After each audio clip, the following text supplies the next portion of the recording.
Hi friends, അപ്പോൾ ഇന്ന് നമുക്ക് ഒരു പരിപ്പും മുരിങ്ങക്കായും വെച്ചിട്ട് ഒരു സിമ്പിളായിട്ടൊരു കറി വെച്ചാലോ.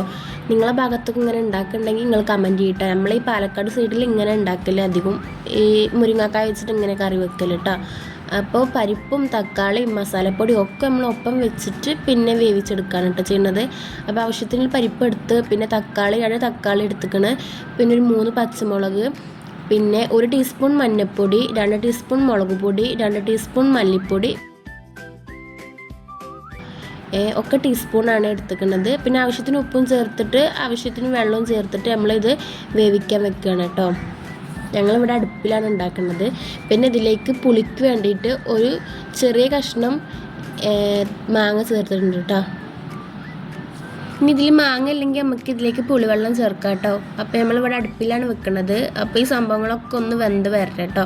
എന്നിട്ട് ബാക്കി നമുക്ക് ആഡാക്കാം കേട്ടോ. മുരിങ്ങക്കായും തേങ്ങ അരച്ചിട്ട് നമ്മളിതിൽ ഉണ്ടാക്കുന്നത്. അപ്പോൾ തേങ്ങയുടെ അരപ്പൊക്കെ നമുക്ക് അപ്പം ചേർക്കാം കേട്ടോ. ഒന്ന് നല്ല വെന്ത് വരട്ടെ.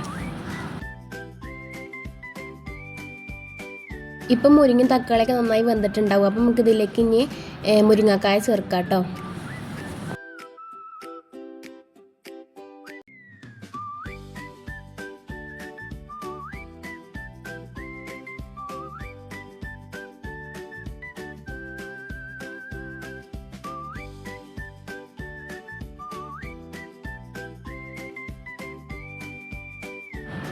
ഇപ്പം മുരിങ്ങക്കായും പരിപ്പും തക്കാളിയൊക്കെ നന്നായി വെന്ത് കിട്ടിയിട്ടുണ്ട്. നമുക്കിതിലേക്ക് തേങ്ങയുടെ അരപ്പ് ചേർക്കാം കേട്ടോ.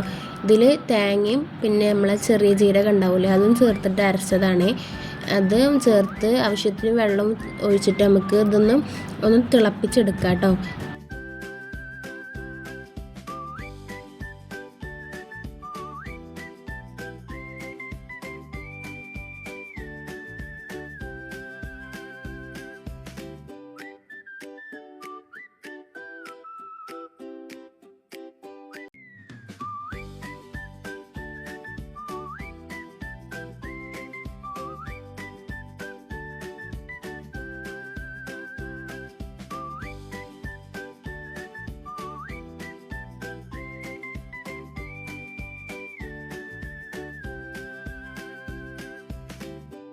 സംഭവം ഇത്രേ ഉള്ളൂ കറി കേട്ടോ. കറി റെഡിയായി. ഇനി നമ്മളിത് ചെറിയ ഉള്ളി വെച്ചിട്ട് നമ്മളൊന്ന് തൂമിച്ചെടുക്കുന്നുണ്ട്.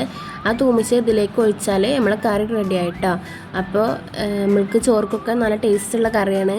അപ്പോൾ ഇതുപോലെ നോക്കാത്തവരൊന്ന് ഉണ്ടാക്കി നോക്കാം കേട്ടോ. വീഡിയോസ് ഇഷ്ടമാവുകയാണെങ്കിൽ നമ്മളെ വീഡിയോസ് ഒന്ന് ലൈക്ക് ചെയ്യുക, ഷെയർ ചെയ്യുക, സബ്സ്ക്രൈബ് ചെയ്യുക, ഒന്ന് സപ്പോർട്ട് ചെയ്യുക കേട്ടോ. Thank you for watching.